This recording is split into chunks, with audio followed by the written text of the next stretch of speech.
Hi guys, it's Val. I'm going to time walk you to the present because now we know the U.S. distributors. They are the streaming services Sundance Now and Shudder. According to an Instagram post from Sundance Now, U.S. viewers can expect a Discovery of Witches early in 2019. And in the UK, it'll air on Sky One September 14th, 2018. Yay! Just know we're currently deciding on how we'll handle our coverage of the TV show, but when we have all the pieces in place, we'll see how we feel. That's how we handle everything. Okay, that's it. Enjoy the show. Demons Discuss, Take 42, the one with the Vampire King.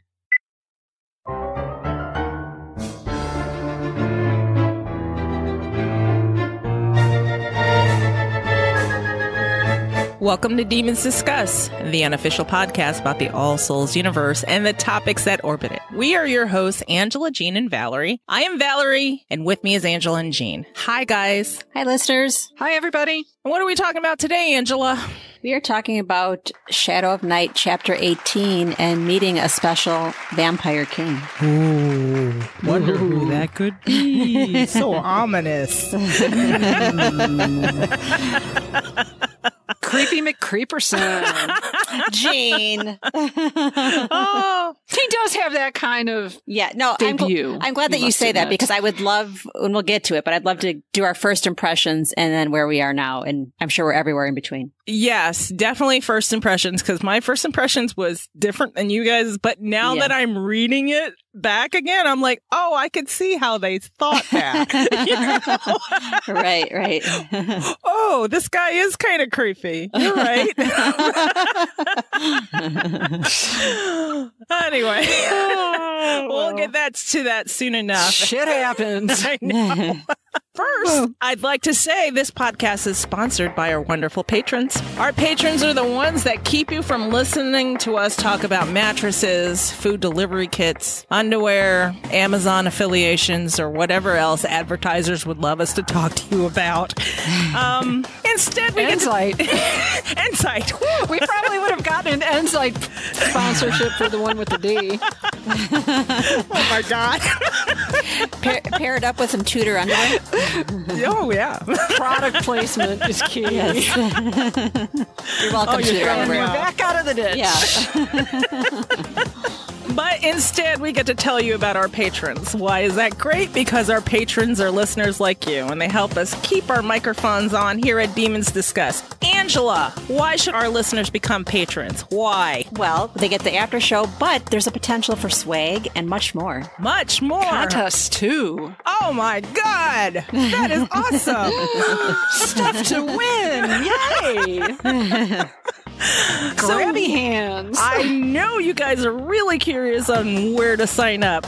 If you're interested in becoming a patron, go to patreon.com/demonsdiscuss. And that was my ad read. Ta-da! Thank you. Woo-hoo. Thank you. Ta-da. Thank you. Very good. Very good. All right, so let's go on to discusser emails. Who has the first one? I have one from Anna. Yay, Anna. Hey, Demons. It's your discusser, Anna from London, with my thoughts on Chapter 18. Anyways, what I love the most about this chapter is the dialogue. First, the chatty Diana, seeing an almost new side of her, carefree, enjoying herself in her budding relationship with Mary Sidney. Then there's a dialogue when the summons from Father Hubbard arrives. On first read of this passage, I thought, whoops, Diana, payback time for your trip across London. On subsequent reads, it was more like, what the hell were you thinking, Matthew?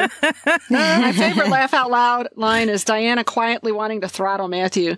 Stop looking out the window. I'm tired of talking to the back of your head. Look back at me. Look back at me. That's awesome. That was an ad lib there, people. That was not Anna. That was Anna, me, not Anna. Very good. Very good. As we get into Hubbard's den, Matthew's trying his alpha male approach to talking with Father Hubbard. Well, not the wisest approach. I did like the cocky Matthew there. And when picturing Father Hubbard, I could only think of Maxo and Cedo. Thankfully, Diana does take over the control of that conversation and puts her foot down back at home on subject of finding a witch teacher for her. The chapter ends for me with a chuckle over the closing lines from Gallowglass when Philippe says he's trusting his wife's judgment is just about when all hell breaks loose. Also wanted to say I can't get enough of the TV trailer. I keep secretly rewatching it at work since Monday. I really don't care about diversions from canon because I feel they're going to do a brilliant job creating this world and I just want to enjoy it. That's all for me. Hugs and kisses and can't wait for the next episode. Anna. And Anna's full email can be read over at our show notes.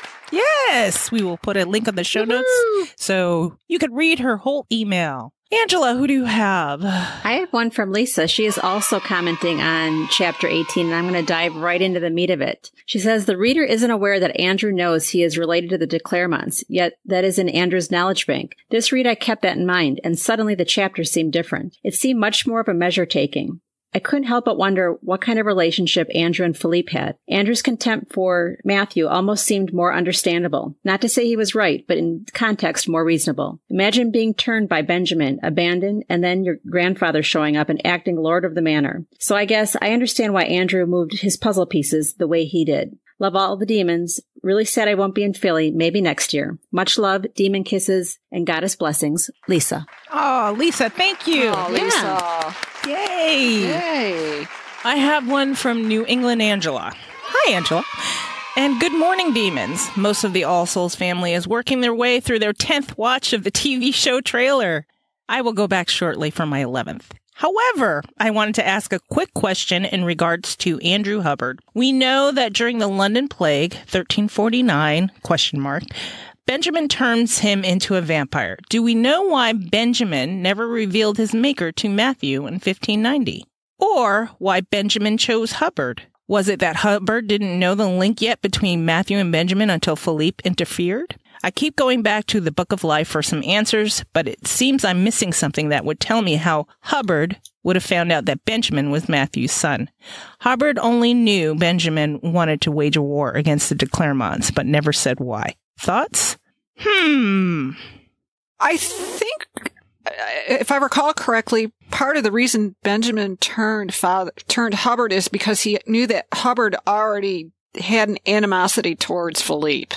He already didn't like the de Clairmonts because of the way that they tried to run the whole show, and thought he could use that to his advantage and create an army of people who hated the de Clairmonts just like Benjamin did. Right. I think he could have almost turned anyone. I mean, Father Hubbard was just a father, wasn't he, before he was turned? I don't know that he had much to do with Philippe before then. See, that's where it gets dicey, I think. I wonder if he was, I wonder if he was already ministering to the creatures of London, even as a human. And didn't know it, you think? Maybe? Well, no, he knew he was ministering. He was probably doing creature outreach. He very well could have collected people for their, own a safe haven. But to me, I mean, he could have chosen whoever he wanted to choose. And maybe, yeah, you're right. Maybe he was collecting creatures and he thought he'd have his instant little army. But Benjamin could have groomed anyone in his eyes to wage war against the de Clairmonts. And I think people knew what they knew. Benjamin knew, Father Hubbard knew. It doesn't mean that they have to tell anyone. It'd be more effective. Yeah, I was going to say, Father Hubbard strikes me as a guy who keeps a lot of secrets. Yeah, it'd be more effective in your plan to keep secrets. Mm-hmm. Yeah. You know what, Angela? I'm going to go back and read the Book of Life, that one chapter, and see what I can take out of that. And then go back and read the origins in this chapter too. And maybe I'll have an answer next episode. Maybe I won't. Maybe I'll just write it in the Facebook group or something. I don't know. Oh. Laters, baby. Yeah. We have one more, guys. This one is from Michelle. Hi, Michelle. And Michelle. She says, hello, demons. Andrew Hubbard is the character I most love to hate. Wow. In this chapter, once again, Matthew's arrogance, decisions, and lack of planning causes him problems. My first impression of Father Hubbard is that of a modern-day cult leader. Again, now, this is me saying this. Again, now, I can kind of see that. Great minds think alike. But when I first read it, I was like, what? Because I was angry at Matthew because he was just being a jerk, so... I tend to take the other side when Matthew's just being a jerk. I don't know. He takes care of his people and brings in the most vulnerable, which is admirable if they were ever permitted to the choice to leave. See, I don't know that they don't have the choice to leave. Right. Though. Who said they don't? Yeah, I mean, that was certainly unclear. Yeah. So I do not believe his children are ever free of him. But could the same be said about Philippe as well? And she's right. Yep. Philippe you can say the same thing about him.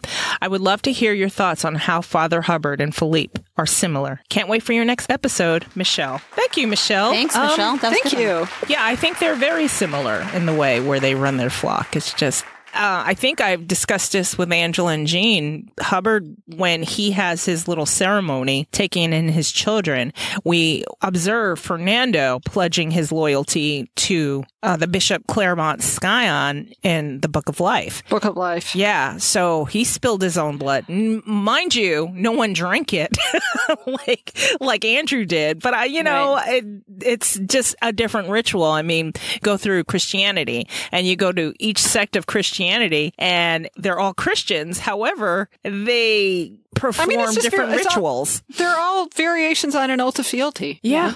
Yeah. Because of nobility, kings would do that. Local rulers would do that. Yep. Although Hubbard drinking the blood, that is invasive, extremely. It is. Well, I think that's because he was also just trying to gather intel. I just thought that was a Godfather move. Like, you're going to be loyal to me. I know some shit on you, you know? I just thought it was like, if you're part of my family, I'm going to know, I'm going to have some shit on you. That was a real control move there. It was. And he not unusual. He had that under the guise of religion. Like, I have to make sure God really wants you here. And you got to think about it. It's like, how many religious leaders have done that, though? I mean, and maybe he really believed it, because back then they believed that if you were king, they believed that was God-given. So, I don't know. I mean, their beliefs were very different back then. Like, you go to some of the mega churches? Yeah, there was no such thing as separation of church and state at all. No. Yeah, I won the war because God wanted me to. Yeah, God wants me to have this airplane. Well, Louis, God speaks through me. Right. God wants me to have this house and cars. You can say all kinds of things as a religious leader, and as long as people believe in you, sure, that's all you need. Cult, religion, there's a thin line to skirt, and I'm just saying. Let me not get into that discussion before we get angry emails. Okay. No, I mean it's like anything, planting the seeds. But even we were at a pediatrician appointment the other day, and the doctor slipped in. He's like, "So when your mother brainwashes you," and he kept going, and Harold was like, "Wait, what? Brainwash?" He's like, "Oh no, your mother would never do that." I'm like, "It's the same thing, planting the seeds constantly." Yeah. Well, we have to brainwash our children, otherwise they do dumb shit. Exactly. I stand by that. Just like we did. Yes. That's what every parent tries to avoid. You're not going to do the dumb shit that I did. But here's the scary thing, though. But then kids nowadays come up with there's new dumb shit. Which is some of it's so much scarier. I remember when seatbelts first started getting installed in cars on the regular, since when I was a child. And my father this is before it was a law or anything. My father made sure I buckled in every single time. So it was a reflex reaction by the time I was a teen. So I got into my friend's car, and they had just passed the law that people riding in the driver and passenger side had to buckle up. This is in New York State. So I get in the back and I buckle up, and my friend's mom's like, "Oh, you're brainwashed." I was like, what did I do? Yeah. Because she was pissed that she had to buckle up. That's funny. Your mind is controlled. Yeah, anyway. I know. Whoa, in the ditch early, guys. All right. Well, anyways, mind control, blood control, information control. That's what it all boils down to. So, and that's where we are with Hubbard. Yep. Thanks for bringing us back. The control word. All right. This chapter discussion is brought to you by Catherine Quirk. Thank you, Catherine. Thank you, Catherine. So let's start the wagon. We left off in chapter 17, sitting down with Diana and Matthew. Diana was picking at her bread and was tired after her shopping trip to London, where she was looking for paper, sealing wax, and a witch. Matthew was trying to forget his trip to the tower, where he witnessed a witch being tortured. Diana was worried about Matthew because of all the pamphlets being distributed about town describing a werewolf, but the description actually was painting a picture of a vampire. Matthew assured her not to worry because it wasn't the time in history to worry about human concerns about vampires. The human world was focused on witches at the moment. Diana emphasized the need for her to worry about the witches and told Matthew that she would handle it. She told him, "Listen to me, a witch will come." So we open up chapter 18 with Matthew waiting for Diana in Mary's solar. Diana comes out to greet him wearing an Elizabethan lab coat and smelling like a pickle. Smelling of pickles. So So what did you think of this getup when we first see this scene? I tried to picture the puffy sleeves. Yeah. Or padded sleeves. The padded sleeves fitting in trying to get the oversmock on it. Mm. I don't know. I don't picture it looking much different than her wedding dress, quite honestly. Really? I pictured this kind of gray drab thing that would fit over it. Yeah. Not the color, but the padded sleeves. I mean, her sleeves were enormous and she had a couple of pairs on for her wedding dress. And then, except for the ruff was very small in this lab thing getup. It almost is kind of like a furniture cover with a neck. Yeah, I was thinking couch cover. Yes, exactly. Like the ones you buy from Target and you tuck them in the side. And they've got a little bit of elastic here and there to hook under. Yeah. Yeah. Throw a tarp on her. Geez, what would be Elizabethan Velcro? Pins. Good point. I can't think of anything else. I'm sure it would have been a lot easier to be Elizabethan if you had Velcro, or dress Elizabethan at least. You'd have to go natural, like sew a bunch of burrs onto your garment. Go pick some burrs outside. Yeah, there you go. Wow, that would suck. Yeah, it would. It would work though. It would definitely work. So she goes on to describe Mary's lab to Matthew. She's taken over one of the castle's towers and painted the walls with images of the Philosopher's Stone. And she said, it's like working inside a Ripley scroll. And when I first read this, I had no idea what a Ripley scroll was. No. But later on, I took a look at it and I'm like, wow, that's exactly as it's described. So, yeah. I mean, when Deb shared those pictures from the copy that, was it Harvard or Yale had? Oh my gosh, they were so beautiful. Yeah. So vibrant too, considering how old they were. You guys are better with history than I am. What did he mean by prim Victorian? I mean, I kind of got the gist of it, but were the Victorians a little bit more buttoned down? And completely. Publicly. Yeah, publicly they were. But even in North and South. Down. A good example is in North and South when she's having the conversation with her friend, and then all of a sudden, because she was friendly with him, he automatically thinks that she wants to marry him because that's the step that you went. That's how far it went. Wow. Yeah. And I mean, like, not in a overt or loose way, just because they had a conversation that was like, oh, they're talking in public, so they must be, the next step must be marriage. They must be involved. Yeah. Yes. They're going to be reading the banns any day now. Right. I do think it was rather quick that he was like, but I love you. I was like, how do you fucking know? She might. You know what I mean? Yeah. That was quick. Well, I love how she was like, Matthew, the servants are watching. Yeah, right. Like, she cares now. Yeah. But at the end of North and South, when she's kissing his hand, they may as well been having sex on the park bench there because that's how a Victorian would view her kissing his hand. Like, that would just be too explicit. Oh my. Oh yeah. They'd be, you've been I mean, the Victorians, if you were caught in a room alone with the man, you'd been compromised and you'd better be asking for your hand the next day. I read too many Regency romances. So I wonder, I mean, the pendulum swings. So were Elizabethans a little more, I'm taking it from the comparison, Elizabethans were a lot more crazy and out there and partiers and in the live theater. Well, I think this also goes back to the whole thing Deb always talked about with privacy, because there weren't true. There really wasn't a lot of privacy in a lot of private rooms. It's like, dude, all I'm doing is nuzzling your neck and you're like losing your mind. It's like we don't get any privacy if that's how you're going to be. No, yeah, you're right. You're totally right, Gina. As Deb has pointed out, how did we get pregnant? You had to witness the consummation of a marriage. In Victorian days, they never even would cross their minds. I'd be, oh my gosh, they'd faint. Well, that was the impression I was getting, but one who doesn't really know about the Victorian era, except they had nice houses, maybe. Anyway, she went on to, she talks about how fantastic it was when they were hunting the green lion, that the flask exploded. And Matthew says, I'm glad you don't work in my lab, That's not a good thing. Exploding flasks are not a good thing. And he's like, you weren't working with mercury. And she's like, don't worry, I wouldn't do anything to harm the baby. And he's like, I didn't mean the baby. But I think he kind of did. Yeah, well, so what if he did? Yeah. Yeah, well, I think that's, But then they go back and forth with that about the baby, it's like, and then he's kind of upset. He's like, you think all I care about is the fact that you're having a baby, that I wouldn't have been equally worried that it was just you playing with Mercury. Yeah. Yeah. He got a little bit indignant there. Yeah. And then his beard was mentioned again that she's still getting used to.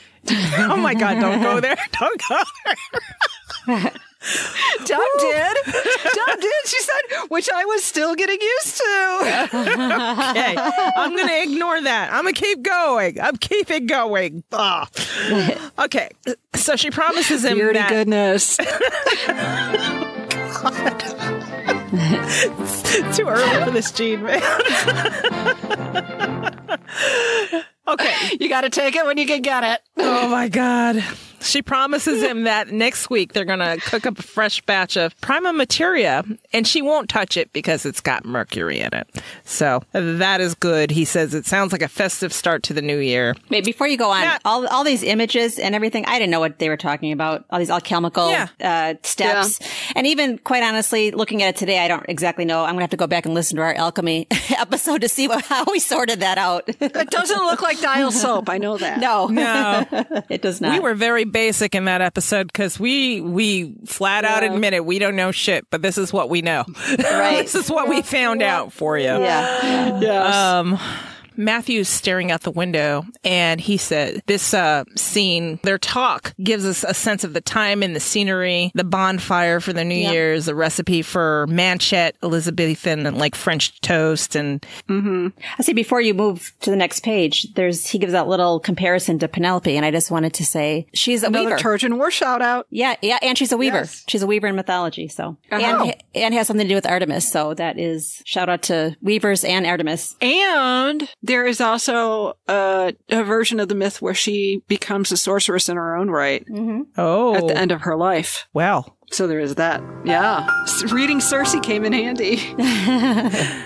Because Penelope is a major character in the latter part of the book. Yeah. Oh. Nice. Yeah, her name, it actually means weaver. Not literal like in the witch source, but the literal. Yeah. Well, so Matthew gets to talking about Lady Pembroke's past. Her mother was Mary Dudley, sister to the Queen's favorite Robert. And I guess there was some treason her father was involved with. And there was some smallpox thrown in there. And and her mom and her brother fell in and out of favor so many times. And yeah. We all know about, maybe we don't know all about Sweet Robin, but yeah. How about tell us about Sweet Robin? Oh, Sweet Robin in some circles, he was always the king's favorite. Some people think he was the one who helped her not be so virgin. Is that what you were saying yesterday in the Facebook group? Yeah. Nah, bruh. Yes. Yeah, his nickname was Sweet. She called him Sweet Robin when he was not on her shit list, which he got on that more than a few times. Yeah, and then when he was on her shit list, he took up with her lady in waiting, Lettice, and all bets were off then. Lettice Nollis was horrible. Yeah. Was Devereaux Lettice's son? Son, yeah. Yeah, Lettice's son by her first husband. Right. And we will meet Robert Devereaux later on down the line here in Son, so hang on to your hats for that. Yeah, he's a brat like Kit. So, yes. Yes, he is a brat like Kit, very much so. Probably more so, and then he was a real party boy. Because I think, didn't he end up dying from complications from syphilis? No, I think he had that failed mission in Ireland, and I think that he died of treason, because he wouldn't come back. Oh, yeah, but he also had syphilis, and bog fever seemed to kill a lot of them in Ireland. I just read a great book about Grace O'Malley and all the failed Ireland campaigns during Elizabeth's time. So Mary was married at 15. Yikes. I know, to a 40-year-old. She was only 30 here. Yeah, she was only 30 here, so. That's gross. No. Yeah. I mean, that's typical. When you say typical, it's still sad. Yeah. I mean, because 40 then? If 15 is 30 and 40 is 80, right? Yeah. Well, I think it all depends on whether you survive childbirth or not. And I would be willing to guess that Mr. Sidney's prior wife had probably died in childbed or shortly thereafter. All right. So she says Mary Sidney was a bride at 15. The shrewd, vibrant woman ran an enormous household, reared a pack of energetic children, and was devoted to her alchemical experiments, all with no apparent effort. Now I understand how. Lady Pembroke was younger than me by a few years, but by the age of 30, she'd she'd been juggling these responsibilities for half of her life. Fuck that noise, man. Yeah. I better shut up before The Handmaid's Tale comes back, though. Looking around, looking by. But I digress. I digress. Matthew goes on to say that Mary's mother set her up for success by providing her the tools to survive in this world. Discipline, a sense of duty, the best schooling, a love of poetry, and her passion for alchemy. So there was that, besides having to marry the old man. Well. Yeah. So they talked about chemistry on the way home, and Matthew was rather amused because he had not seen her like this before, animated, full of questions. And he actually says, I haven't seen you like this before, he commented. Like what? So animated, full of questions and reports of what you've been doing and all the plans you and Mary have next week. She goes on to say, I like being a student again. And Matthew texts on, and you feel free here in a way that you didn't at Oxford. Secrets are a lonely business. And Matthew's eyes were sympathetic as his fingers moved along her jaw. Yeah. And she goes on. What was that? Can I say something else? Sure. She didn't admit it, but I think it's like this is the first time we see her with a friend. Right. She has a friend. Yeah. Yes. A female friend who she can relate to. I mean, this is the closest thing she's ever had to a confidant, I think. Yeah. I can tell you. Hey, somebody I can ask pregnancy questions to. It's true. Ain't going to be Chris. I fell in love with these books because I like being a student again. Yes. Me too. Oh, that's true. So true, too. And she goes, I was never lonely. And he says, yes, you were. I think you still are. And she's like trying to come up with a response. And then Matthew got all defensive all of a sudden. He backs her up against the wall next to the fireplace. 2 male vampires came in dressed in fancy clothing with a message. They said, the teenage vampires are here, people. Yeah. They said, we have a message from Father Hubbard. And I'm like, what? Who is this Father Hubbard guy? And she goes on to comment, I had never seen a teenage vampire and had always imagined there had been prohibitions against that. Now, we had never heard that there are prohibitions, but I think it's kind of implied throughout vampire lore. Don't forget, the only vampires we really saw were all Philippe's vampires, and Philippe seems to have his own set of rules when it comes to who he's going to turn. Yeah. At the very least, we know it's not out of the realm of possibility. Yeah. And teenage vampires seem a little bit better than child vampires because of all the things in Anne Rice's world, Claudia creeped me out the most. I liked the her. little girl vampire. Yeah. Oh my God. She was monstrous. Yeah, she's a little impulsive, yes. Oh my God. A little lack of impulse control, That's what happens when you're a child. And as you expect, she was pissed when she's like, wait a minute, I'm never going to grow old. I'm pissed now. I'm stuck at 5 years old. This is bullshit. Yeah, right. Bullshit.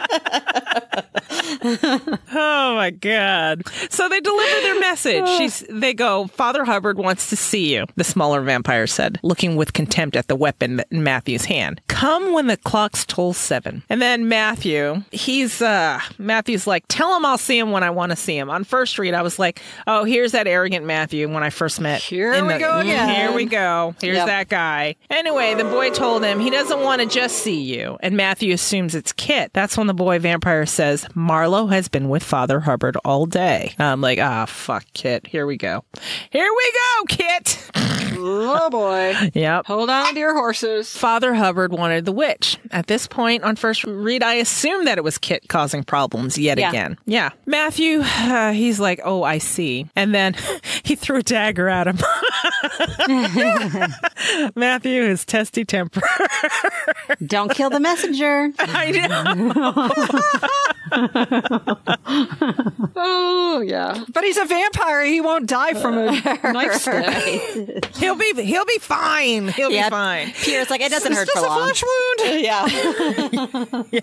So the little boy vampires kind of back out, and then he turns to Pierre and he says, Hancock and Gallowglass, ordered Matthew. And then Pierre's like, at once, and he whisked out of the room, and here comes Francois. She's like, what the fuck's going on? And she sees a knife in her door frame that I'm sure she polishes every day. Right.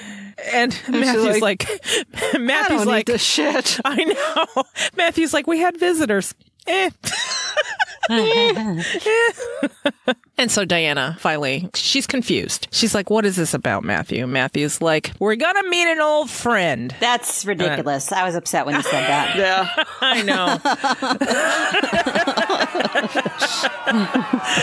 And then she goes on to ask, is this old friend a vampire? And then he's like, he doesn't answer her. He ignores her. And that pisses me off, too. Yeah. He goes to Francois, says, wine, Francois. And then Francois is like, but I have some fresh blood in the cellar. Perhaps you should just... And then, Matthew gives her a messed up look and she pours him some wine. It's like, oh, God, Matthew. Why do I get the feeling there was eye rolling involved in all I'm that? serious. As soon as she, Francois puts up with a lot of shit. Oh, my God, yes. This told me that this vampire irritated him and his whole circumstance was irritating him. And he's still not talking to Diane about it, which would frustrate me to no end. Yes. Yes. This whole little scene, these couple pages is whipping me into a lather. This whole... Yeah. Yeah, I mean, he's just being so freaking irritating. It's just not even funny today. Because he hands we'll get to. Go ahead. No, because pretty soon he's going to spin it and turn it, and that really makes me mad. Oh, yeah. Okay, we'll get to that. Okay. Stand by for that. Stand by for the bullshit. Yeah. So he hands Francois these letters and says, take these to Henry and Walter. And here comes Diana. She's like reminding him. She's like, Father Hubbard. And that's when Matthew loses his shit. And you know what? I'm done with him here. Talk to the hand. Okay, so 3, 2, 1. Matthew says, who could I blame? Who could I blame? Yep. Not me, for sure. Right. Oh, this couldn't possibly be my fault. Oh, my God. He's such a man. He is. He turns around and he says, you're going to get yourself killed, he said roughly, his back still turned. Isabel warned me that you have no instinct for self-preservation. How many times does something like this have to happen before you develop one? And Diana's like, what did I do now? Shit. Right. Damn. And then he turns around, you wanted to be seen, Diana. Well, now you were. Well, duh. That's just such a It's such a pissy thing to say. Didn't He's they just go being over pissy. this when they were sitting down to dinner and she said she went shopping and he didn't freak out then. He just decided to freak out when his shit's coming to him. And he didn't just forget about Father Hubbard. I mean, just because you're not talking about him doesn't mean it's going to go away. He certainly didn't forget about Father Hubbard. Well, yeah. And his hissy fit's going to bite him in the ass once they get there, as we shall soon see. Yep. Mm-hmm. So she goes, stop looking at the window. I'm tired of talking to the back of your head. Who is Father Hubbard? And then Matthew finally answers her. Andrew Hubbard is a vampire. He rules London. And then she's like, what do you mean? Yeah. What do you mean rules London? Huh? He's in charge of all the vampires? What? And then Matthew said, not just the vampires, witches and demons too. And what did you guys think of this when we find out there's a vampire king? And he not only rules the vampires, he looks over the other creatures too. What did you guys think of that? That was pretty novel, especially since that was right after she went through the whole thing about how the vampires were so well known for their allegiance to their pack in London and then compared them to vampires in other areas. Although I kind of wondered why she thought Venice was flamboyant. I would have thought, given the fact that Domenico's running it, they'd fall under the bloodthirsty category. Right. Wow. And then we learned Hubbard's background by Matthew's explanation. Andrew Hubbard is a former priest, one with poor education and enough grasp of theology to cause trouble. He became a vampire when the plague first came to London. It killed nearly half the city by 1349. Hubbard survived the first wave of the epidemic, caring for the sick and burying the dead. But in time, he succumbed, and someone saved him by making him a vampire. You know what? This is it right here, why the whole set him up as a cult leader. Yes, absolutely. Because Matthew's description of him follows pretty much every two-bit prosperity preacher and con man religious fanatic that has come along with the comment about the poor education and just enough theology to cause trouble. They ain't no Jesuits, that's for sure. Yeah. And we'll hear in a little bit, but he calls his ritual perverted. Yeah. Yes. Perverted. Yep. Well, coming from as staunch Catholic as Matthew, I would see where he would be offended by a variation on communion like that. Right. Yeah. So. Yeah, that's true. But I'll have to say, the first read, I was hook, line, and sinker. Matthew riled me up. I didn't like the guy. I was ready to pick up my pitchfork. Let's go. Where are we going to get him? Oh, yeah. That was me, definitely. That was definitely me. Yep. But you're right. That is exactly why we feel that way, because he riles us up. Yeah, because it was a dog. I mean, that whole speech was a dog whistle right there. Bravo, Deb. He was setting Diana up to just not like this guy. Yeah. And maybe for her own safety, maybe for her secrets or whatever. But I was not apt to believe, when I first read this, I was not apt to believe anything Matthew said, because he was being a dick, an asshole, not telling her anything. And why would I believe him?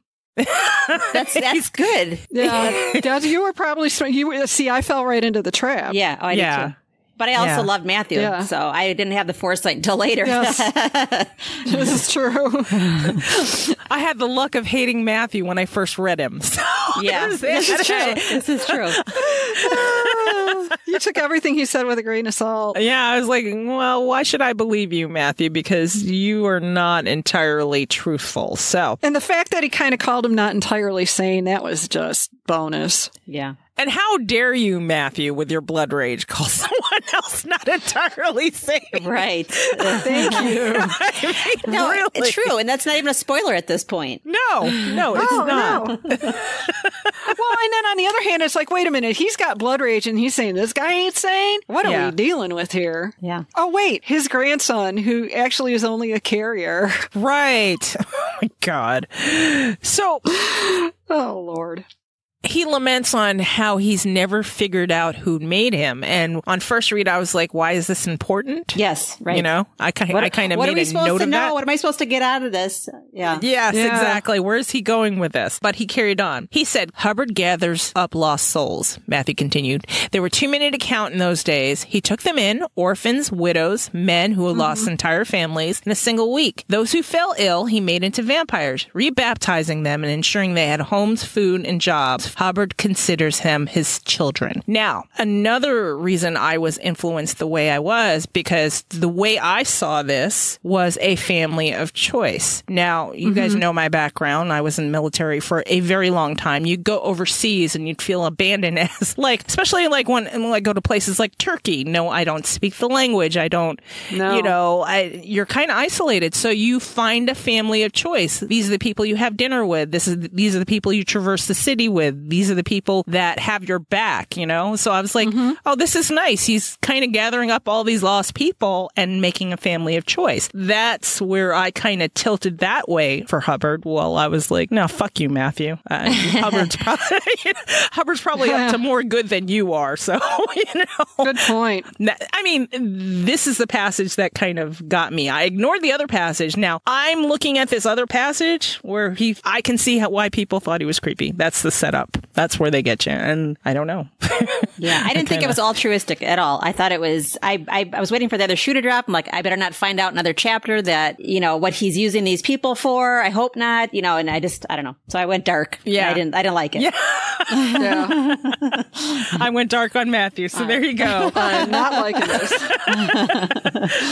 Hubbard considers them his children. And Diana says, even the witches and demons? And Matthew says, yes. He takes them through a ritual of adoption. And nothing at all like the one Philippe performed. Hubbard tastes their blood. He claims it reveals the content of their souls and provides proof that God has entrusted them to his care. And my perspective, I think you need to make sure your family of choice is loyal. It's important. So for me, more Godfather than Colt, Yeah. Well, but I can kind of see Matthew's point here because it's a one-way street. Yes, right. Yeah, that's true. They don't get to know his. And and a lot of them probably don't realize that they are revealing their secrets to him. I mean, even if he's providing protection or shelter or basic needs, I'm giving my blood to somebody, that just seems so intimate. I mean, I didn't talk about the act of it, but the fact that you can read my information. As a vampire, you would know that he could read your information. And if you're willing to give it and you have nowhere else to go, let's say you're an abandoned, like how Benjamin was abandoned, right? Right. What other choice do you have? That's what I mean, though. No, I know, but it's almost like selling yourself. And I understand that it happens and you have to do that in some circumstances.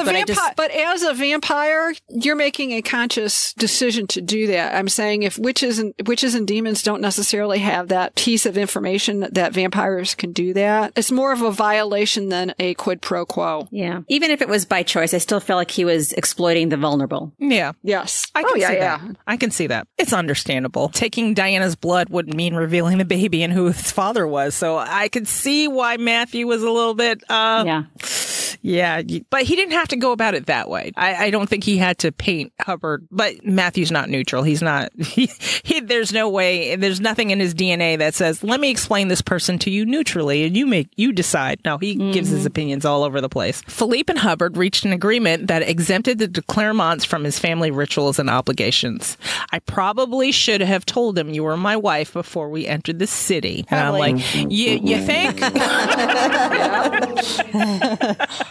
Because being my wife is going to be enough to save her. Right. So Diana goes on and says, but you chose not to. And he's got nothing to say to that. And then he just goes, Hubbard stays out of my way. I stay out of him. La-di-da. You know? And I'm like, okay. I know. I'm done with you. And then my man Hancock is back and he's got some things to say. I know.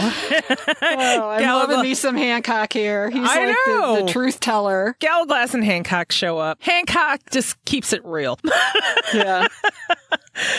Matthew goes, it took you too long enough. And then Gallowglass goes, and hello to you, Matthew. So Hubbard's demanded an audience at last. And before you suggest it, don't even think about tweaking his nose by leaving Auntie here. Whatever the plan, she's going to. Uncharacteristically, Matthew ran his head through his hair from the back to the front. And we're like, okay, here we go. And here's Hank. Strap in, people. Here it goes. And here's Hancock keeping it real. He's like, shit.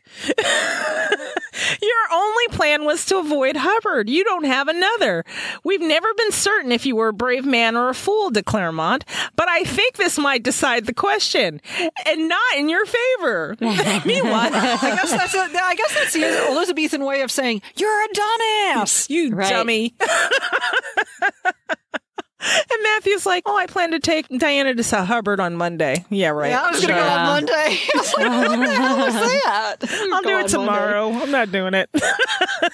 And he goes on, there's no need for haste. Diana is a de Clairmont. Besides, we aren't in the city, Matthew said quickly. The Blackfriars. She's a de Clairmont, so it doesn't matter. Like, right. Well, it does matter, apparently. Clearly it does. Yeah. The Blackfriars really aren't part of London. I'm like, okay. Please tell your tale, Matthew, because I don't get it. So Hancock goes, let's not keep him waiting. And then Matthew's, whatever, we have plenty of time.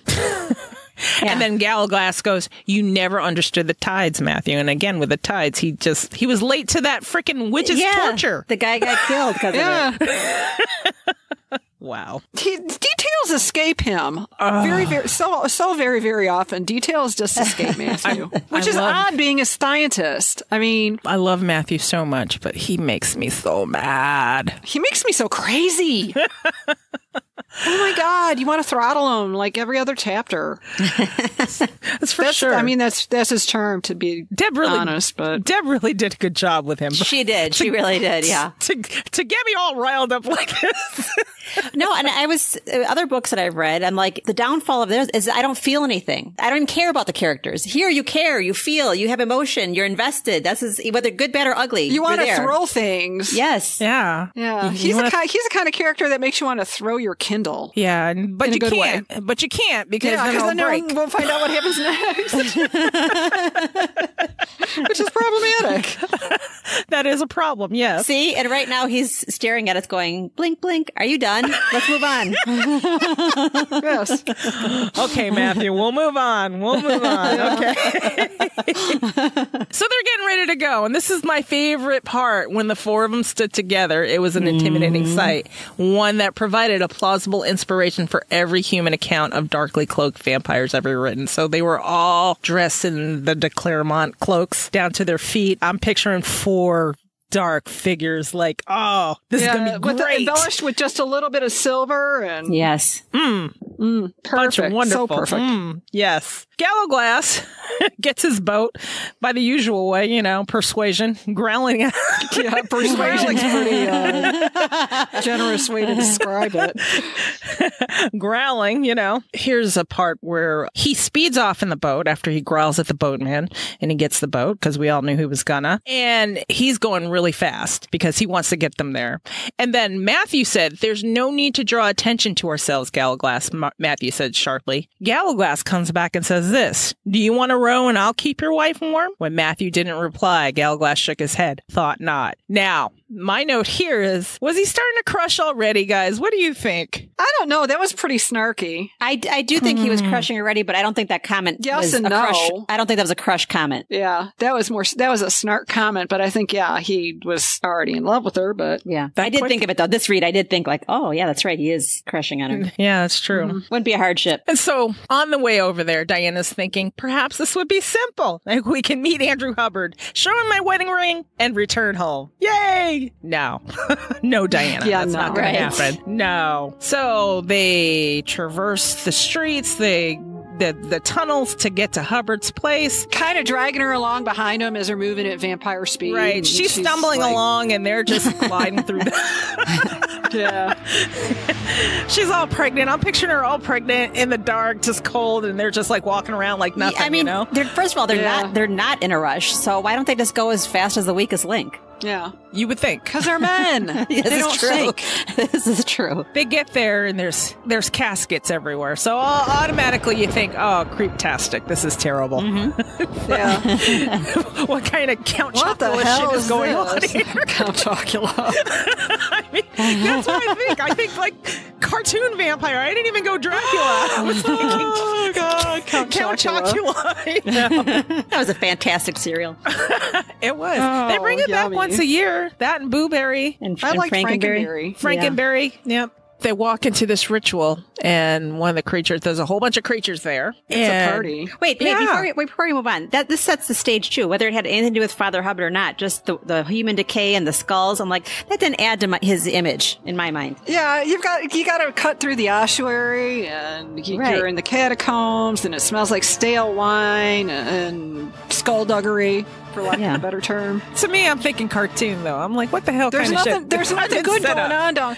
I mean, it seems like there's nothing good going on down there because it's smugglers and coffins and bones, and it's like the Pirates of the Caribbean ride, but stinky. Yeah.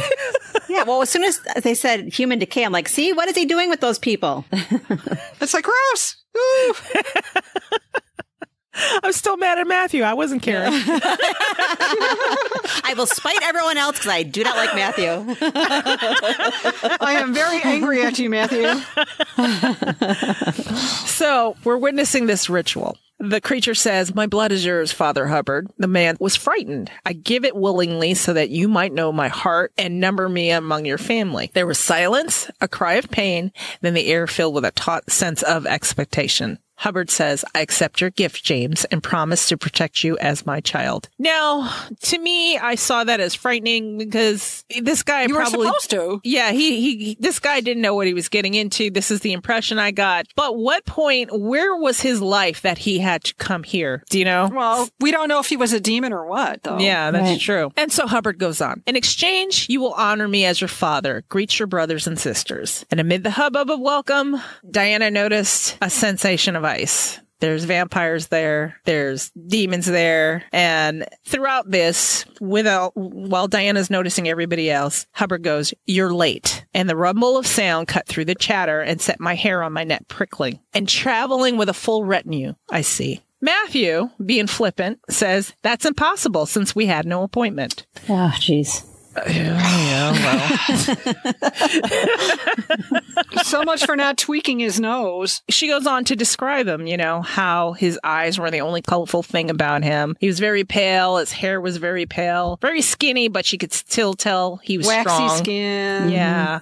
So I'm thinking, yeah, okay, so he's creepy, but these people are coming to him and offering up their blood, so let's see what's going on. I didn't realize his appearance, though. I thought, oh, he is creepy. See, like I always say, he always reminded me of Silas, the albino monk in Da Vinci Code. Right. But I didn't realize, and now I realize that Deb purposely wrote him that way, not to be creepy, but that's how a vampire who died from the plague or dying of the plague would be revived. I mean, even the vampire blood couldn't bring him back to full beauty, which who knows if he ever was. So there was a reason. Yeah.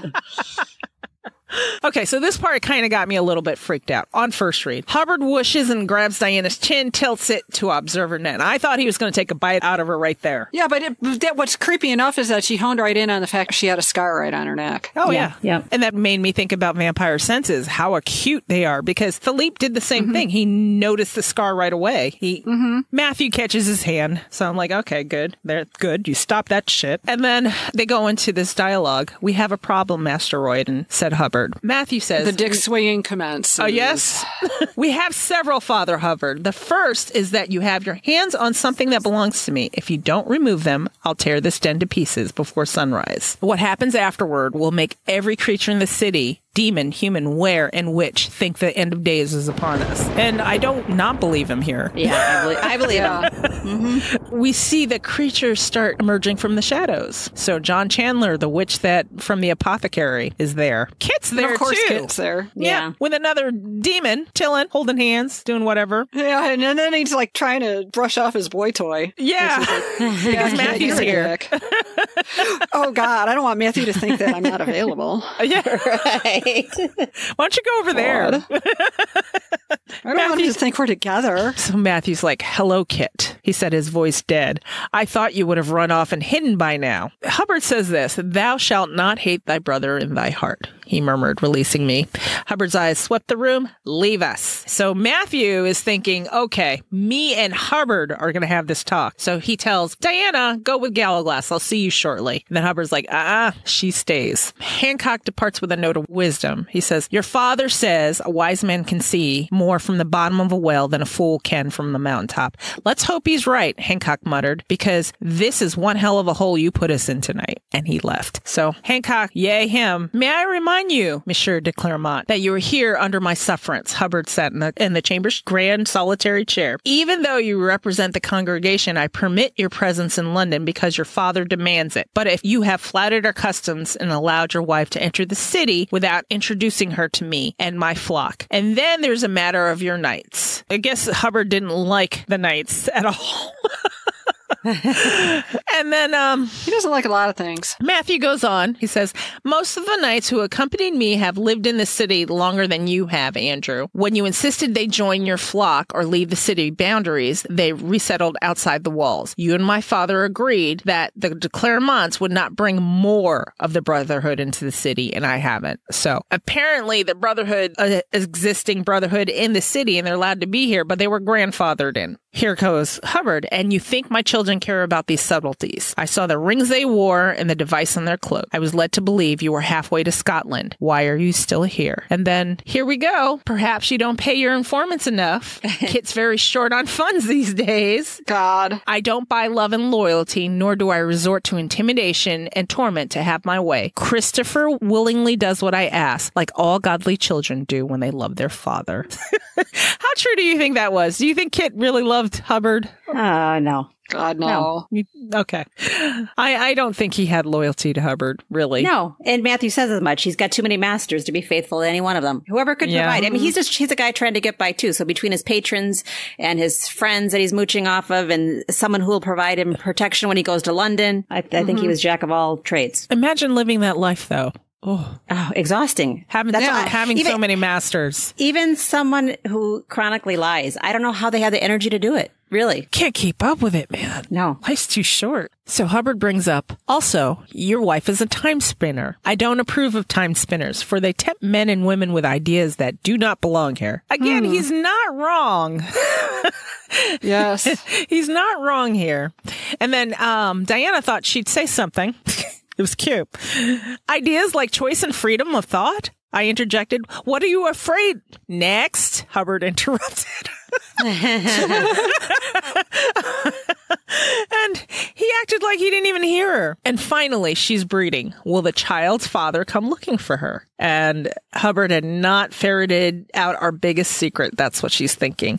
That Matthew was the father of my child. I fought down the panic. Think and stay alive. So Philippe lives. Philippe's advice. coming in handy. Apparently she didn't take it to heart the first time when Baldwin told her. No, because sometimes Diana sometimes you just ignore the message because of the messenger. Diana is a classic. Bury my head in the sand. I'll listen to what I want to listen to, and there you go.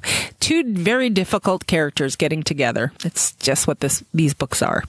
It's life. Yes, it is so life. It's so real life. So Hubbard says, how long do you imagine the two of you will survive outside of London when the rest of the congregation hears of these offenses? Hubbard shook his head. Your wife will be safe here so long as she's a member of my family and there's no more sharing of blood between you. So the way I was looking at it was Hubbard was like, okay, she needs to be under my control if you want this to not go sideways. She's a witch. There's this whole congregation deal, Matthew. I'm trying to look out for you. I'm helping you out. And of course, we know what's really going on. She's pregnant. Matthew's the father, and we don't, it's kind of a sticky situation they find themselves in. He ticked off this whole list, and I thought, dang, this guy is astute. You know, he assessed the whole situation much faster than Matthew, and I should have seen the light there, but I didn't. I still was blinded by Matthew. So very broke down version of Philippe, but yes, the same philosophy. Yeah. Like the bargain basement Philippe, but yes, it's still the same philosophy. So Diana decides to take another tack. She says, excuse me, Father Hubbard. If I understand correctly, the de Clairmonts are exempt from your governance. And then Hubbard's like, that's correct, Mr. Royden. But you are not a de Clairmont. You are merely married to one. And then she goes, wrong. I am Philippe de Clairmont's blood-sworn daughter, as well as Matthew's wife. I am a de Clairmont twice over, and neither I nor my child will ever call you father. And I Hubbard, wonder if there's a mistake here. why? Why didn't he hear Philippe's blood song? Because vampires can hear it, and Philippe's children, it is allowed for Philippe's children. Oh, continuity. Yeah. Yes. Continuity error. Oh, good call. Oops. All right. That's right. So the vampires would have heard that. So Well, let me just be devil's advocate. We don't know that he didn't, but he didn't mention that's it. true. Yeah. Because we're not meant to know right now. That's true. And maybe that's why he gave up. Like, okay, I don't need her blood. Yeah, it's good to go. And he believed her right away. I mean, that would be a bold assertion. He just wanted to yank Matthew's chain symbol. Right.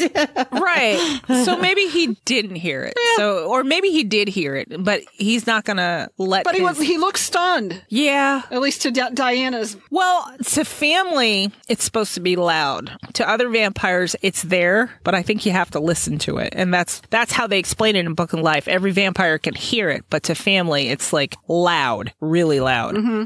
Oh, so, yeah. But I'm just saying. What's up, Angela? There's an issue here somehow. Yeah. No, I do agree.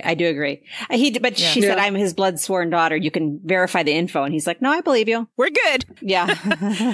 You wouldn't be lying. That's not shit you lie about because it's going to come back and bite you in the ass. Yeah. I do agree, though, because didn't Baldwin or Barron say it was deafening? Yes. Well, to family, I thought it was deafening. To family members. But to other vampires, it's a low-level hum. Yeah. Right. I mean, he should be able to hear. I'm sorry, I keep interrupting. He should be able to hear her blood singing anyways, just because. Mm-hmm. I don't know. There's a lot of creatures in there. Maybe if he was alone in a room with her. Yeah. Well, he was just with Matthew and her, though. Yeah. So, all right, here we go. So Diana decides to take over this conversation because it's going nowhere. Too much testosterone, as she found out with Matthew and Philippe. So she says, perhaps you can help me then. I'm in London to seek help for some finer points in magic and witchcraft. Who among your children will you recommend for the task? And her request erased Matthew's grin because he's like, all right, yeah, that's right. Philippe de Clairmont's daughter. That's right. We're out of here. What? Diana, what? What did you do? And then he's like, Diana. But she goes on. My father would be very pleased if you can assist me. Very pleased. So very pleased. Get yourself a favor from Philippe de Clairmont. Yeah. I understand how quid pro quo works here. That's true. Man, she pulled that out of her hat in a big way. Yeah. She saves the day again. Matthew. Well, I couldn't help but thinking when Domenico said, what, you're a lawyer now? That's what I thought. Yeah. Pretty much, yeah. Oh, my God. I play one on TV. Right. That's right. I play one in Elizabethan England. There you go. So Hubbard considered her request. I will discuss your needs with my children and decide who might best serve you. And then Matthew's all grumbling. Whoever he sends is going to be a spy. And then she's like, you're a spy too. I'm tired. I want to go home. I'm tired. I want to go home. Point is, yeah, I live in a house full of them. No joke. So Hubbard goes, even the Clairmonts must be careful in the city. Hubbard called after us.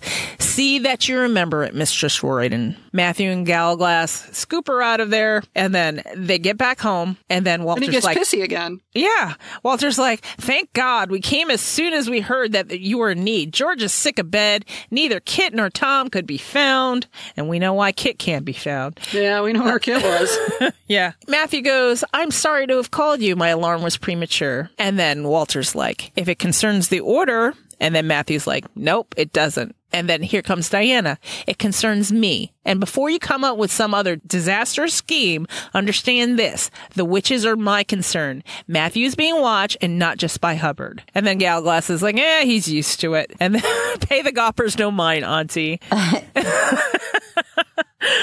And then she says this. I need to find my own teacher, Matthew. No witch is going to want to part with her secrets so long as any of you are involved. Everyone. No woman wants to wander into this den of testosterone. No joke. More like. And never mind vampires. So she even says, everyone who enters this house is either a were, a philosopher, or a spy, which means in the eyes of my people that any one of you can turn us into the authorities. Not to mention the fact that male philosophers are all kind of viewed at, they look down on witches. Yes. Right? Because, you know, they're boy witches. Boy witches are better than girl witches, and they'll turn in those silly little herbal women every chance they get. Those kitchen witches, throw them. She says, Berwick may seem far away, but the panic is spreading. Diana says, if you order a witch here, one will come. Matthew Royden always gets his way. But instead of help, I'll get another performance like the one Widow Beaton gave. That's not what I need. Hancock's I like how she threw Widow Beaton back in his face. Yeah, good. Hancock's like, dude, you need Hubbard's help even less. It's like, dude, if that's what you're calling help, I can do it myself. Right. She reminds Matthew, we don't have much time. Hubbard didn't know about the baby, and Hancock and Gallowglass haven't perceived the scent yet, but this evening's events had driven home our precarious position, and this is what she was thinking. So Matthew says, all right, Diana, we'll leave the witches to you, but no lies and no secrets either. One of the people in this room has to know where you are at all times. And Walter's like, Matthew, you cannot. And Matthew said, I trust my wife's judgment. And Gallowglass says, that's what Philippe says about Granny just before all hell breaks. And that ends this chapter, end of chapter 18. Anything else to add? No, just that's what maybe ripped the next page over. Like, what's going to happen next?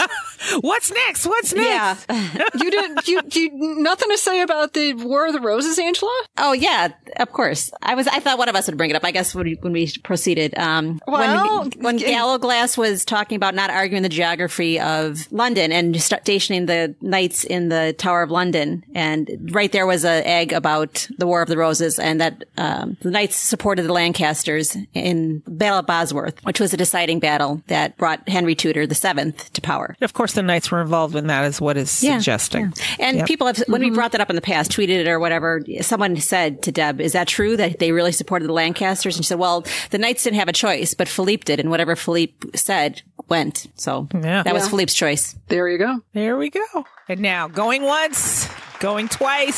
Sold. And that ends chapter 18. Yay! God, we're getting close, and we're getting close to Sotheby's. I'm so excited. Yeah. We're getting close to what? I'm sorry, I didn't hear you. Sotheby's. Oh! Sotheby's. Sotheby's. Okay. And high heel, Sotheby's and high heels. I can't wait. The click of her heels. Oh, yeah. Yes. Yeah. I think there's a whole book coming out about that, isn't it? Yeah, I seem to read that. I seem to have heard that somewhere. I have to check my notes and see if it's on my pre-orders. All right, so let's go on to housekeeping, you guys. Housekeeping this time is brought to you by Nancy Forrester. Thank you, Nancy. Thank you, Nancy. Thank you. Housekeeping. All right, who's got housekeeping for us? I have one from the Discusser-in-Chief. Oh, go ahead. Okay. From Stephen, of course. Dear Demons, yesterday I left a message on SpeakPipe. This morning I read more in the World of All Souls only to see Richard Field is covered there. Oh well, perhaps you can include the sign of the anchor from the title page of Venus and Adonis in the show notes. We are off for 4 nights in Venice on Wednesday, then a week in Bartolino on Lake Garda. Stephen. Thank you. I hope you had a really good time, because by the time you listen to this, obviously you would have returned back home. But I hope you had a good time, and thanks for sharing all your pictures. Yeah. Oh, I know. There were some lovely pictures from Stephen. Be sure to take a look at them. I have one from Wendy. She must have been busy. Yay, we haven't heard from her in a you're while. back. She's back. She's got a message for us. She says, hello, Lady Demons. Yep, it's me.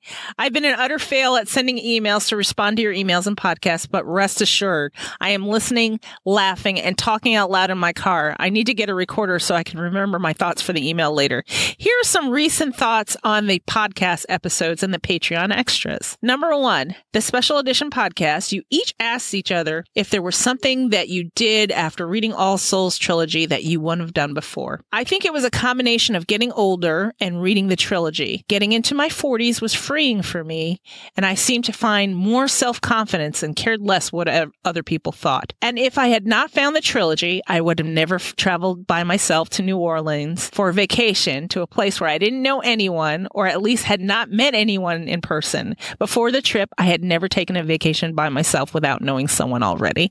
Awesome! Yay! Yeah. Yay! And she's the biggest advocate now of doing so. Going to the con all by yourself. Absolutely. All by yourself. And number 2, she said, episode number 7 on Patreon. Valerie, I'm so sorry about your mom. And sending long distance Canadian Nova Scotian hugs your way. Also, I blurted out dentist slut with all of you. And lost it giggling at the wheel of my car. And thank you so much, Wendy. Thank you for your thoughts and everything like that. And if you guys are wondering about a dentist slut, you have to tune in. Patreon.com/demonsdiscuss. You know, you can pledge. Yeah. Find all about dental harlotry. Dental harlotry. Oh, my God. It sounds classier that way. Yes. Number 3, she goes on, thank you for the recommendation for the Fever series. I downloaded the first book and plan to read it while I'm on vacation the first week of July. I think you'll love it, Wendy. Yeah, I do too. I think so. Ugh. And she said, well, ladies, not an overly long one this time, but I will try to be more regular with my responses and emails. As usual, your podcast is fantabulous. And it makes me laugh, and even better, it makes me think. Thank you for all that you do, and I can't wait to see you in Philly, and looking forward to more drunk Twitter messages. Hugs, Wendy. Love you, Wendy. Challenge accepted. Yeah. Oh, God. Here we go. Here we go again. Okay. Strap in. So that was it for our housekeeping. You guys ready to go on to Save It for the Show? Yes. Yes. Yeah, let's. All right. So this Save It for the Show is brought to you by Angela Page. Thank you, Angela. Thank you. Save it for the show. Save it for the show. Guys, save it for the show. So the topic for this Save It for the Show are reasoned thoughts on the trailer. We've had a couple days to calm down, but we have some thoughts about the trailer. I still think it's as fantastic as I did when I first saw it Monday in the wee hours of my morning. Oh, God. I wasn't even, it was a squee fest. My phone, I woke up. Okay. Your phone was probably blowing up. You guys have to know that I'm on the West Coast and these two on Central, so they're 2 hours ahead of me. So they'll get to jabbing, and I woke up at 4:30 that morning. Well, they dropped that thing at barely 6 o'clock, Angela? 5:30, Yeah, 6 I think it was like 6 5:30, a.m. so Eastern time. It or had to be something? earlier by you, Val, because if it was 5:30 my time, 3:30 by you. 3:30 my time. Yeah. Yeah. Yeah. So my alarm went off at 4:30 because I have to be to work at 6. You know, one needs to shower and do all that. So, but the first thing I see is... If one likes one's coworkers, one needs to do This is true. One needs to shower. So I look at my phone. It's just lighting up. I'm like, what the hell is going on? And I look, and there's this link to a trailer, and I watch it. I was like, what am I even seeing? I'm like, I need coffee. What's going on? Yeah. And I still had to get ready for work. I was really pushing it. So go ahead with your impressions with the trailer. I'll tell you mine. The music was perfect for it. I sent you the link to the music that's just the music, and they made magic out of the pairing of the scenes that they clipped, set to the music, the ominous. It's not this bright, cheery, not that you'd expect it to be, but it's just a darker tone. I loved it. I thought everything, nothing was spoilery. I thought it was enough to grab you, whether you're a reader, whether you're just seeing it for the first time. If I didn't read the books, I would still watch this show. Yeah. The pacing of it was perfect. It gave you a perfect little taste of all the different things going on. I mean, they got a lot of the cast in there, so you saw a lot of different faces. It wasn't all Matthew and Diana. I mean, they really drove home the point that there's this huge, big world inhabited by any number of really fascinating, exotic, tantalizing creatures. That live among you. Creatures. Yeah. Yeah. Val, I don't know how that home. That point home, I thought, is I think so too. Definitely. They're hiding in plain sight. I don't know how you feel, Val, but every Sunday night in the summertime, I'm like, it's like residual energy. I need my True Blood. It used to be on at this time. I mean, it's years later and I still do that. So I think this almost like fills the void. Like I said, if I hadn't read the series, if I didn't know anything about it and I saw this trailer, I'd be like, I got to tune in for that. I know. This is going to be my new thing. This is going to be my new thing. And that's why I keep saying it's HBO, because there's a void there. Mm-hmm. It's beautiful to look at. I mean, how are we going to... You know what? If it were janky, I think we'd say something. Yeah, it was shot beautifully. I didn't know some of the things I wanted. I have my whole laundry list and I feel like they've been met, but they gave me things I didn't know I wanted, and that's always the best gift. Matthew Good's voice, though. Yeah. His voice on that voiceover, though. Yeah. Creeptastically beautiful. Seductive, dark. Everything, that voice transmits everything that when we were reading the books, when Matthew Clairmont first walked in like a panther, his voice articulates that so well. Yeah, even if I didn't like Matthew Good, I'd close my eyes and be like, just keep talking, baby. Whatever. It's cool. Whatever, baby. Read me the box scores. I don't care. I'm so mad at you, but keep talking. See, and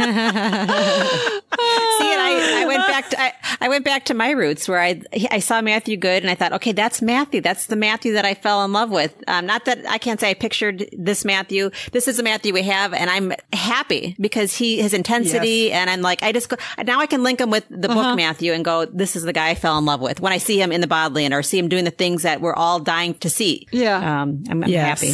So I will put a link to the trailer in the show notes just in case you've been half asleep. Yeah. Right? Or on a desert island for the last week with no... Yeah. Well, for them, it would be 3 weeks because by the time this comes out, we had already seen the trailer 3 weeks ago. Gosh. And Angela, while we were recording, Angela got a bit of news. You want to share it right now? Yes. Angela? Yeah. Okay, the news is Matthew Good and A Discovery Witch's cast is going to Comic-Con July 18th to 22nd, and very high possibility the U.S. broadcaster is going to be announced. Very high wait, possibility. There's more. My Twitter just blew up. Sky One has confirmed that Deadline article, and they have also confirmed that Teresa, Matthew, Alex Kingston, and Owen Teal will all be there with Deb and Jane Tranter. Well, there we go. Maybe you guys won't listen to this because all this other stuff will be going on. But that's okay. We'll wait for you to hit play. But you have to understand, in real time, it is actually June 28th, so we're a little bit ahead of you. We're talking to you from the past as a reminder. So this is all new information for us. For you, it's probably old, and Comic-Con it starts, what, the 18th? Yes. And Deb there's three different panels going on that Deb's participating in. Right. So. There you go. So, yeah, wow. Our lives are about to change. Oh, yeah, dramatically. I'll sleep when I'm dead. Because that's about how it's going to be. Not just our lives, audience, your lives too. Because I mean, if you're listening to us, I'm assuming you're a big fan if you're listening to us babble, right? So you have to be, I think, in order to listen to us and put up with some of the stuff we do. But yeah, this is our lives are going to change because all of a sudden our focus is going to change. Everything when the TV show comes on, we're going to stop everything we're doing and focus on the TV show for 8 episodes. But for you, your lives will change because you'll have a TV show. And oh my God, so much. It's happening. It's truly, happening. After all these years, it's truly happening. Wow.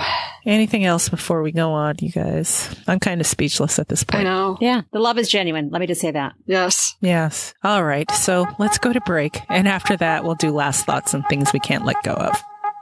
Find this show wherever you listen to your favorite podcasts. Contact us. We are at demonsdiscuss@gmail.com. Leave us a voicemail, 360-519-7836. Or leave us one on SpeakPipe, speakpipe.com/demonsdiscuss. Hit us up on social media, and we are at Demons Discuss or at Demons Domain. Join our Facebook group, Demonic Discussers. The keys to get in are in the show notes. And if you're listening on your mobile device, click the description. It'll be there too. Become a discusser. And there are 2 ways to do that now. And if you're in the U.S., text ADOW as in ADOW, as in a discovery of witches. So text ADOW to 444-999 or visit demonsdiscuss.com. Scroll down, fill out the form and spammer code, and that's it, you're a discusser. Visit our main site, demonsdomain.com, to see what we're up to. And if you like what you hear, leave us a 5-star review on Apple Podcasts. Keep Angela alive! So who wants to start with their last thoughts? My last thought, and something I can't let go of, because I've never really been able to decipher Father Hubbard's scent that Diana got wind of, the cinnabar and fir. I know cinnabar is slightly toxic and mercury related, but I just wanted to get your guys' thoughts on what that means. I mean, I'm assuming it's linked to his plague-ridden body and rejuvenated as a vampire. Yeah, but isn't cinnabar also something that's in incense? It's a spicy, it's a spicy. Yeah, I always think of the Estee Lauder perfume, which I still like to wear occasionally. Right. Well, and that's why I could never fully put it together. I'm like, okay, well, when I Google cinnabar, that perfume comes up. But fir, what about the fir? Oh. Is there any symbolism or anything? Oh, resin. Fir trees. Okay. I really think it has to do with incense. Church incense. Interesting. Okay. I can see that too. Sure. Yeah. All right. Was that it? The thing you couldn't let go of and last That thought all is. wrapped in Yeah. one, Angela? Yeah, All right. that's it. That was nice and neat Yes. and tight. Tight. What do you have? Oh, Jean? cinnabar. Oh, here's another thing I just found. Oh, she has cinnabar. She's going on. Cinnabar is kind of tied into dragon's blood. I know it's a pigment too for like vermilion. Yeah, Dracaena cinnabari is the name of it's a dragon's blood as a byproduct of the cinnabar tree. Huh. And dragon's blood, isn't that the ink that Yes, that in the Diana Book of used Life in the that book of Rebecca Life? had? Yes. Oh. That's interesting. Okay.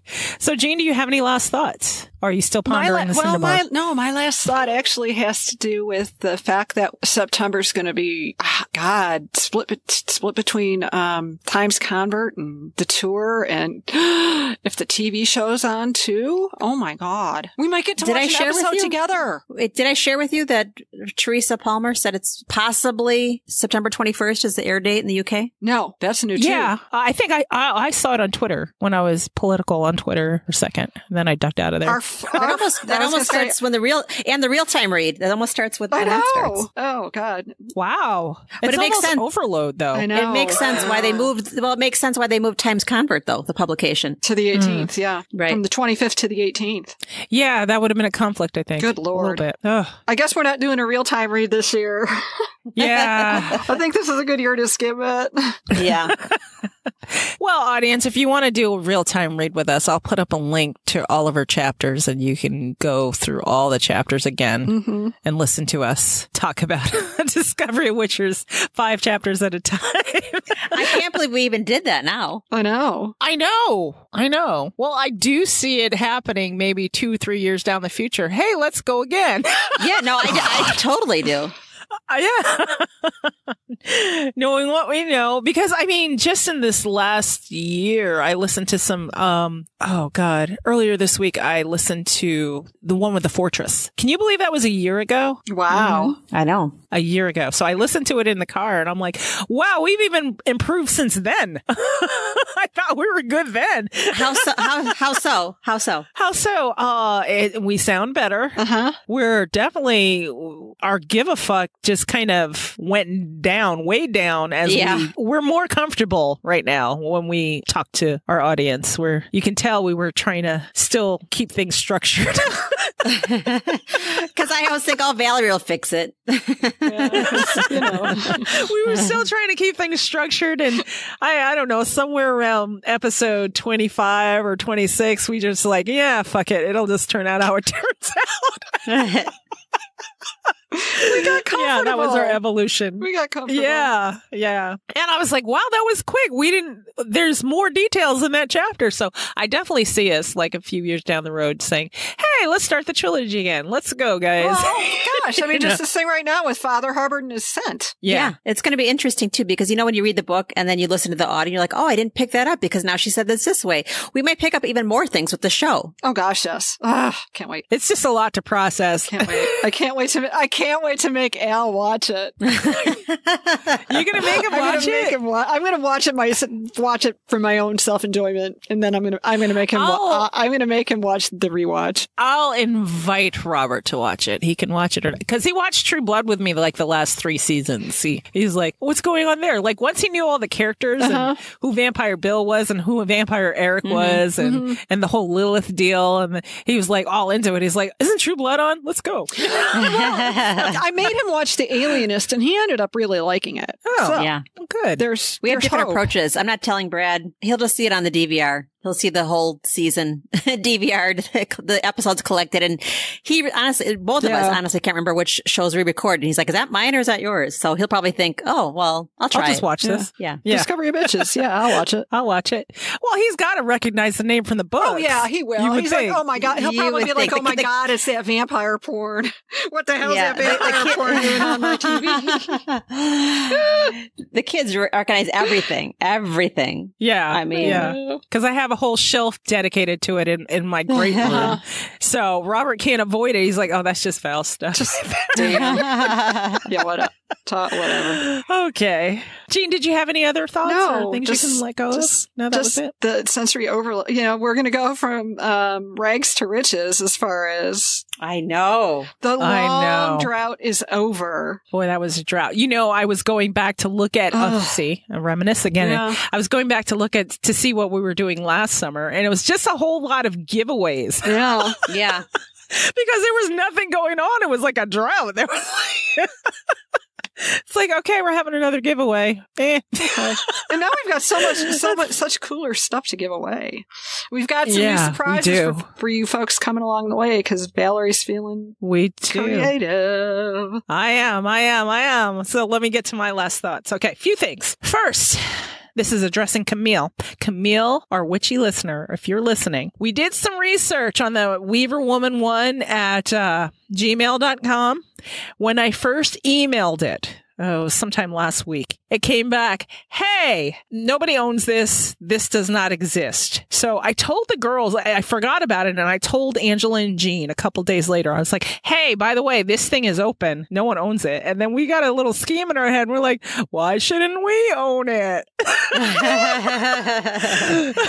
So we logged into Gmail, and this is after that episode had aired. The next day. It was like a day after. The next day. And it was taken. Someone had taken it. So I'm going to assume someone listened to our episode and said, is either Deb and company and said, oh shit, we better take that, or a random listener of ours. Hey, which one of you has it? Come on, email me. Let me know. I'm curious. So yes, weaverwoman1@gmail.com has been taken. So that was the first thing. Second thing, let's do a drawing for our emoji Twitter thing of the last episode. We're going to do it live. So I already did draw, and the result was 2. So who is number 2? Number 2 is Paige Turner's blog, Stacy. Stacy! Yay, Stacy! I don't know if you listen to us. Is she one of our listeners? Canova. Yes, she is. She tweeted the smirk, so yes. Yay, Stacy! Yeah, and very active in our group. Yes, Stacy Canova. Yay, Stacy. Oh, that's her. I had no idea. Now you do. See, I didn't know. Now I do. That's awesome. So, yay, Stacy, you won. Wait, what did she win? What did she win? I don't know what she won. For this one, we were going to give away something, but we haven't decided. Okay, you'll get a surprise. Well, good. I like suspense. Email us with your mailing address. It'll be a surprise. Or I'll message you and ask for a mailing address. I'll slip something special in there. But we're going to do it again. We're going to do it again. So stay tuned to the end of the episode. We'll tell you you what emoji to tweet out to us. So, number 2. 3. I'm finding You're on number me 3 hiding. now. Well, this is number 3. That's right. Number 3. I'm finding myself hiding out in our Facebook group more and more as things are amping up in the fandom. And can I just say, our Facebook group is marvelous. Mm-hmm. And also, can I just say, the waiting room outside is getting full. And if you're listening and you want to join our Facebook group, we're not going to let you in if you don't answer the questions. Sorry, it's just the way it is. We have a very small membership. 109 members is small for a Facebook group. Trust me on this. And we're trying to keep it as intimate with people who are interested in participating. So if you want to join our Facebook group, the keys are in the show notes. So go in our show notes, find it, click it. Our show notes will be go.demonsdiscuss.com/42. And scroll down to the bottom, and you'll find out how to get into our Facebook group. And make sure you answer the questions. Because we've been screaming about it, I think, for the last 3 episodes. So, no mercy. We're just not going to let you in. Sorry. Yeah, sorry. It's just not going to happen. Okay. Oh, here's the last thing. The thing I cannot let go of. We're running out of reviews to read. Listen, if you like the show and you find value, one of the best things you can do, besides join us on Patreon, one of the best things you can do for us is leave us a review on Apple Podcasts. Why Apple Podcasts? I'm sorry, guys. It helps us get found. So if you don't have an Apple phone or an iPad, you can download iTunes and leave us a review. That way we have instructions on how to do that. But if you're feeling like, hey, let me throw the demons a bone, it gets complicated. Apple doesn't make it easy, but unfortunately it's the platform that we get listened to on the most. And that's how people find us the most. So I am an Apple person, but I don't like how they run the roost right now. And hopefully Google will do something about that, because we are now on Google Podcasts, which is a brand new thing for you Android users. Oh, it's great too. I just downloaded it. It works wonderfully. Works wonderfully? Yes. I wonder if you can add the after show to that one. That's a good question. We'll have to find out. I know we can't do the after show on Spotify because sometimes I'll listen on Spotify. Yeah, no, the after show is not loaded on there. Spotify is like a whole different animal. Yeah, but the fact we're on Spotify kind of excited me. Yeah. So leave us a review, guys. That would be great. We'd love it. Oh, God, there's so many last thoughts and things I can't let go of. Thank you, Pippa, for featuring us on your social media this week. Yes. That was awesome. That was so cool. Simon and gang, if you're listening, thank you, guys. We really appreciate it. And if you guys out there, our audience, are thinking of doing a podcast, I know we make it look so easy and you want to try doing one for yourself, whatever. I'm telling you, go try Pippa. They make us look great. Awesome. Sound great. They make us sound great. They make us look great. They promote us. They distribute us to anybody out there. That's why you can find us on every platform out there, because Pippa has made that easy for us. And all you have to do is type Simon a message and he'll message you back and say, hey, what can I do for you? You're so good. I think I really appreciate it because our last host was terrible. Yes. Oh, yeah. It was so terrible. So last year sometime we moved our whole operation over to Pippa. They were the hosts with no hospitality. Oh my God. I'd write them an email. Hey, how can I get this done? Crickets. Yeah. Nothing. Oh my God, it was terrible. Okay, so before we go, let's do another emoji for people to tweet. So, Jean, you come up with emoji this time. The starred eyes. Oh, I like starry eyes. Yes. Not the starry eyes. I'm sorry, the hearty eyes. The hearty eyes. Oh, The hearty eyes. Okay, so I'm going to tell you what the prize is, guys. The prize, if you just tweet us some hearty eyes, the little smiley face with the hearts in his eyes. Yes. That's the guy we want. Okay, so every year, we design a new t-shirt for us to wear on panel at All Souls Con. And this year's no different. And we designed a shirt for ours. And I really love this design. I know Jean loves it. Angela, you like it too, right? I love it. I am in love with it. Totally. Yeah. It's really cool. It features a ditch driving wagon. It features a clock that spirals into nowhere. It's awesome. So what I'm going to do is send whoever we draw for this next emoji a t-shirt Isn't that awesome? It's terrific. What? That is awesome. That is awesome. Yes. So you'll be the only one to have it besides the three of us. So that's what we're going to do for you. So tweet an emoji with the heart eyes to us. You don't have to say anything else to @DemonsDiscuss on Twitter. We'd love it. Be awesome. That's fantastic. Anything else, you guys? Anything at all?